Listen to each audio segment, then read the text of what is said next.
Good points and bad points about Brad. I mean, I guess it's always better to start with bad and then go to good, because obviously positive is always better. Bad points is when we're getting ready for a night out, he always insists on going in on the shower first, and you know, as I'm sure you're probably aware, clogs up the drains quite a bit, not very nice to go in after him. And then he comes in, knocks on my door and asks for my hairdryer, and he's there for about an hour drying his hair. It's the most annoying thing ever when you're trying to get ready.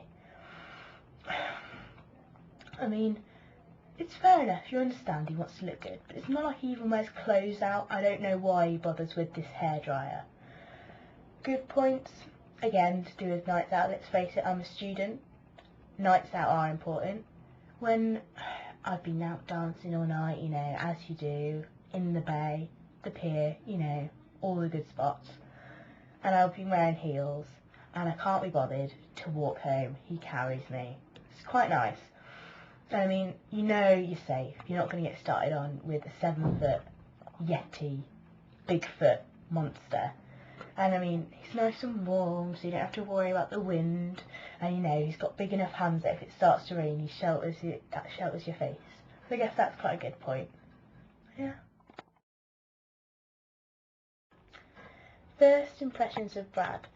Now that actually will probably be one of the lasting memories I have of my life.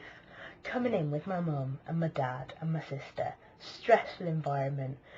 Been travelling for about 3 hours. And so I'm like, okay, I'll go and unpack my cutlery in the kitchen. Putting them into my drawers, see a couple of people from my block. You know, the obvious computer science people, you know, always good to remember them when your computer, you know, conks out. And, you know, the odd smelly teenage boy, but you kind of expect that. And then through the door came this absolutely massive, like, undescribably hairy thing. And I was like, what the hell is going on? I mean, I knew about this new mammal law, but, I mean, you might expect a clever cat or a mathematical monkey, something like that, not Bigfoot. I mean, I didn't even know it existed before Brad came. It was terrifying, and I was like, how the hell am I going to live here? You know, I should have been told that I was going to have a 7-foot man living down the corridor from me. But, I mean, I'm glad he's not actually scary when you get to know him. Well, I have to say, the biggest worry is kind of a bit of a delicate issue. As I'm sure people have probably mentioned, he doesn't wear clothes. And I mean, I'm fine with that, you know, each their own. Nudism, big craze, I guess. But we both go to swing dance lessons down in the Moreland building.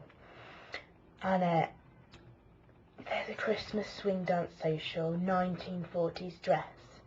She's gone out and brought a bow tie and a tux from eBay. And I was really surprised. He came up to me and asked if I'd be his dance partner. He's got 2 left feet. He can't dance, and I have to go to the swing dance station with him. I mean, I know I have to, because, well, it's unfair once you spend all this money on clothes that, let's face it, he's not going to wear again.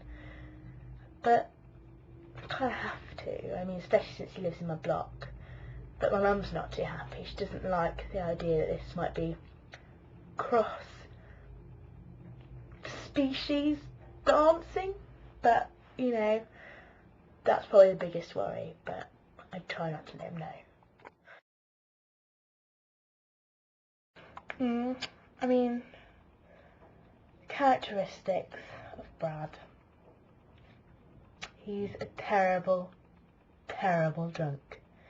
I mean, you know, he's a student, it's his first time away from home, being quite a rare breed of mammal, really. He has been quite protected and looked after, so you kind of expect that it's going to go a bit crazy, a bit wild, because, I mean, don't we all a little bit, but we get fines, because when he gets drunk and falls over, you've got to imagine this 7-foot person.